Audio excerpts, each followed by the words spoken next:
work and answer any questions that you have. Before we get started, I would like to, of course, introduce my business partner and my life partner, Francis Guichard of Gallery Guichard, and we'll let her say a couple brief words before we get started. Hello everyone, thank you for coming out. The work by Pedro is amazing, isn't it? Yes. Yeah. I'm hoping that you will also find that this is something that you want to have in your personal collection. It's so important to be able to collect the art of the diaspora. Thank you, Francis. So I'd like to share a little bit about how this all came about, because I was actually contacted by IIT, and Eunice had actually made some groundwork in terms of reaching out to the community to find a platform for Pedro's work. He had been working since he arrived in Chicago, and they were actually looking to do a mural. And the more I talked to Eunice and learned about who he was and what he was doing, that he's done monuments all over Cuba, how long he's been an artist, and who he was, I thought about the Sapphire Solo series and what we've been doing here at DuSable and thought it was a perfect fit. But I must say, and I do want to acknowledge Eunice Escobar from Colombia, who is here today, and she'll be actually translating and helping with the artist talk. But Eunice, if you could raise your hand and just let everybody know who you are. And when you look at Eunice, it's a larger conversation about the art of the African diaspora. And we had an opening Friday, and I told this story about I had been conversating with Eunice over the phone, and when I met her, I was like, oh my gosh, you're of the African diaspora too, and you're from Colombia. And she said, yes, you know, there's the third largest concentration of people of color are in Colombia. And then, you know, you have this conversation in a larger context about the spreading out of people from Africa, and what we sometimes forget or may not even know as where many families were separated and spread around the world. And that disconnection continued, where you think someone from another country might not necessarily be like you or related to you, but we're here to say and see today that even Pedro, an Afro-Cuban artist, is connected to the continent in ways that many African Americans are not even connected and do not even know their history and how we're all one connection. So we hope that this exhibit and many of the other exhibitions and artists that you meet from different places and spaces connects us and makes us help to understand that we're all connected and we're probably all related in one way or the other. So this is just another example of a phenomenal artist of the African diaspora, Pedro. And I'd like to, at this point, introduce and bring Eunice up so that she can introduce Pedro and have him say some words and what the inspiration and the mediums are for some of the work here today. So without further ado, Eunice Escobar. Buenas tardes. Thank you for coming. I just say good afternoon. Thank you for coming all. We're very excited to have Pedro Pulido showing his work here.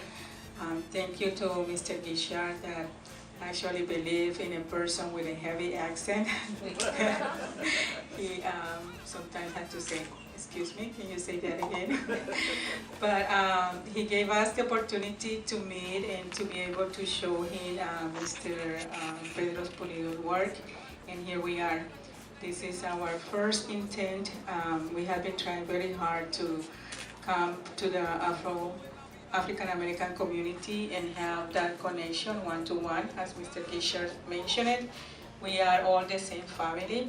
And one great example is Mr. Pulido painted a picture back there, and actually I saw the Sister Judy at a gallery Friday, and I said, you have to come because there is a painting of you in this exhibition.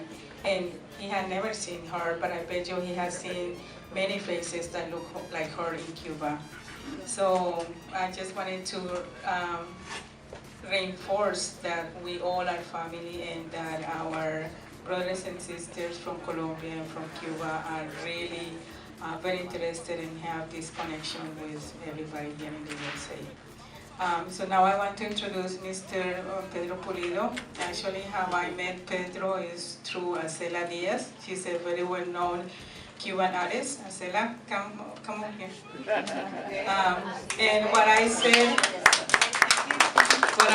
to many people is, you see Acela Diaz with a light skin, but she's black, more black than me. She's all the time teaching me about the Afro diaspora and Cuban religion, and she was the one who told me that I was Oshun.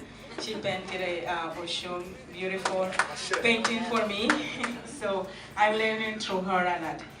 So Arcela says, Mr. Pulido is coming and I really want you to be involved with him. He's an amazing artist in Cuba, he's a sculpturist.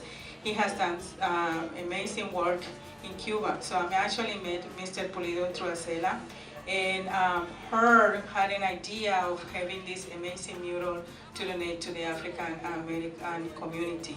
So through the mural project is when we met to Mr. Pulido, and that's how I reached out to Mr. Guichard and to the IIT Institute. Mr. Pulido has an extensive experience in sculptures. Most of his work is here. We printed all his sculptural work, and it's in a binder over by the window. But he had also have exhibitions not only in the USA but in Europe and Australia. And I just don't want to take too much time of your presence. I want to directly introduce Mr. Wonderful man that had kept us very excited, moving like crazy, because the only thing that he does is produce. So I wanted him to talk about his work and his techniques. Pedro.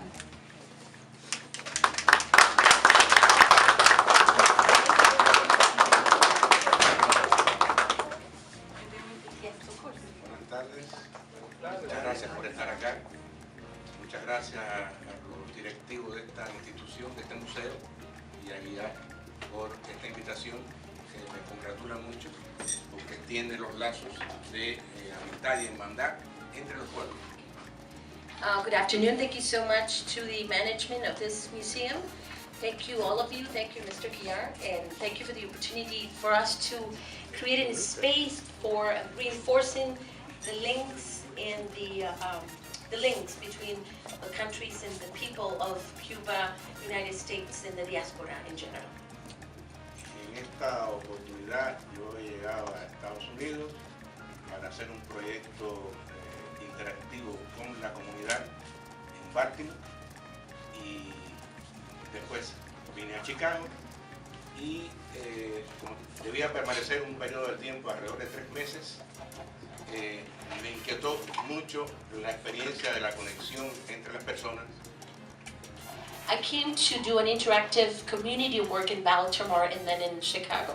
But I knew that I was going to spend more time here in Chicago. So I was interested in creating a work basically representing or working on that connection between people here in Chicago from the diaspora and ours Cubans as well.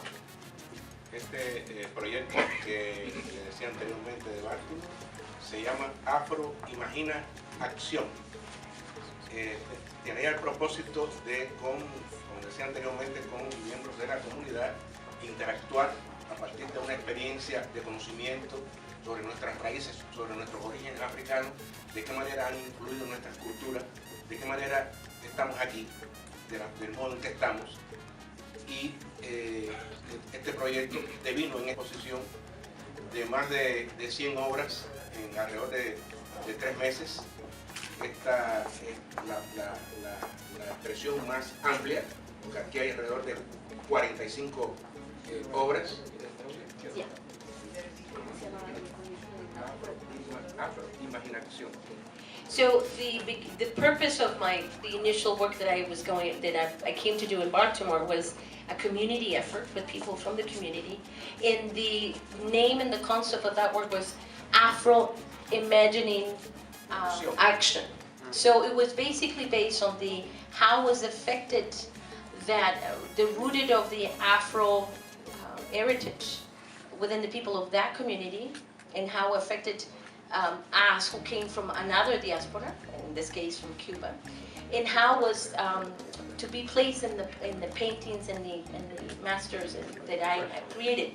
And he has created more than 100 pieces. Meanwhile, he's here, and this is the most extensive work. There are 45 pieces here today, but he has created over the 3-month period that he has been in Chicago in the United States, more than 100 pieces, being this one the most extensive one, who basically represent that Afro-imaging action concept that he came with for this Baltimore and Chicago master work. Just wanted to add that the project of the Afro-Imaging action is a teaching project. It teach through the work what the African diaspora had left to us.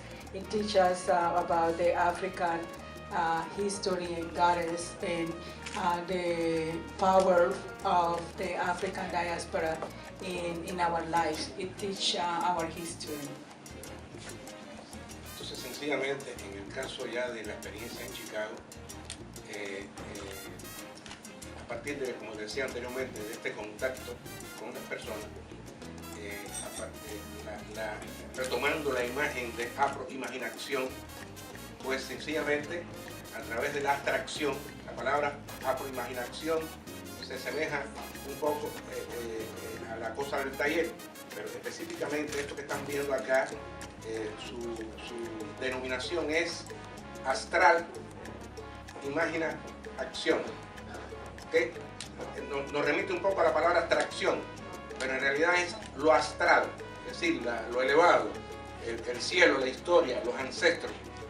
Y a partir de la abstracción de la mancha sobre el soporte, aparecen como espíritus, imágenes que me van evocando toda la historia vivida y la conocida a través de la literatura. So the name Afro-Imagine in Action, it goes back to somewhat of an abstraction, you know, the word abstraction in Latin, abstracción in Spanish as well. But he goes even farther than that. He takes it into a more of an intuitive and cosmic vision, astral. Because he says that when he paints it, and it's sort of like an intuitively, the image, the spirit of the painting comes through the spirits of the African people, whether it comes from his history or from the other people of the community, this conversation he has. So abstraction is sort of like the rooted basis to what he really is, thinking in an astral, more of a transcendent spiritual vision of the paintings and the echoes of his images, Afro images that come through it. I put a little bit more than that, but you know, yeah, I'm well articulated, but he definitely says that. Es tan así que todos podemos identificarnos en todos y cada una de las obras. Vemos al vecino, nos vemos a nosotros mismos. Está el azar, que acabo de conocer una señora acá que es idéntica al retrato de Ochun y yo no la conocía. Y así cada uno puede identificar al que conoce, a la familia, a sí mismo a través de estas imágenes espirituales que nos remiten a nuestros ancestros. Hay un punto de conexión en todo esto que estoy diciendo y son los caracoles. Esos caracoles en tiempos ancestrales era la moneda de cambio. Con los caracoles se podían comprar, se podía comerciar, se podían comprar el ganado, 2, 3 vacas por 1 o 2 caracoles. So what the purpose again is for to do these paintings are to connect people with each other in a very real, in a very objective, in a very simple way. For you, everybody here, the neighbors, to see themselves in the paintings. How they connect with the ancestors, the heritage, the Afro-heritage. For you to see yourself in the paintings. He also says there is an element of a random element of fortune, a woman he never knew, he never saw in his life. Pedro is here. That is just the image of one of his paintings, the woman with a beautiful head, a woman, beautiful face, and it's represented in one of Pedro's painting as well. So the element of knowing and seeing yourself in the paintings, the objectivity of that, to see yourself, to recognize yourself, the heritage of that Afro diaspora, the element of, the random element of fortune, that you see yourself in one of the paintings, like this woman. Also the muscles, right? The muscles, that's what we say? The shells, shell muscles. It also represents a symbol of ancestral times. Those were used for trade. They were the exchange currency of those times. So you gave a certain amount of shells, muscle cells, and you get a cow, or, you know, that was the currency of those times. So that plays an element in the paintings of Mr. Pulido as well. Remitiéndonos a la historia de los caracoles, sirvieron desde entonces hasta nuestros días para servir como sistema de adivinación del oráculo Guichard. A través de los caracoles, ayer se leía y hoy se lee el futuro, el presente, y se encuentran soluciones a través de los sacerdotes de Guichard. De ahí que cada una de las representaciones, la inmensa mayoría, estén dialogando con el espectador, conmigo que fui su autor, diciéndome cosas, qué debía hacer, qué debía expresar. Y ahí está la adivinación de toda una serie de situaciones.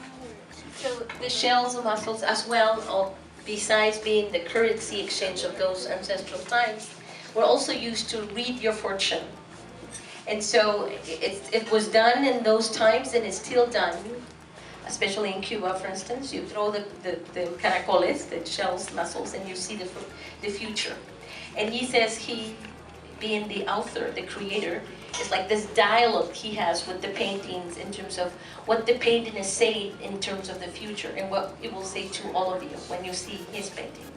That interaction with fortune, painting, and the art and the imaging that he creates.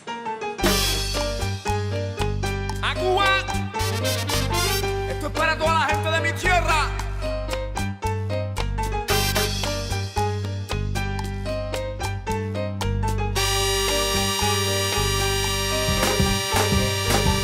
Te escribo en este día para que sepas que de ti yo me acuerdo todavía, en otro mundo, viviendo, comiendo, trabajando como un loco y escribiendo.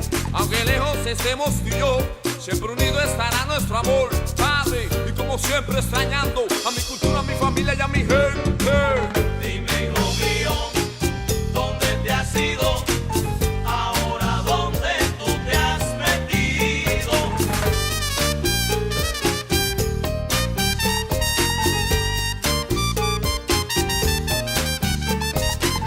Dime, hijo mío, ¿dónde te has ido? Ahora, ¿dónde tú te has metido? ¡Buena trompeta!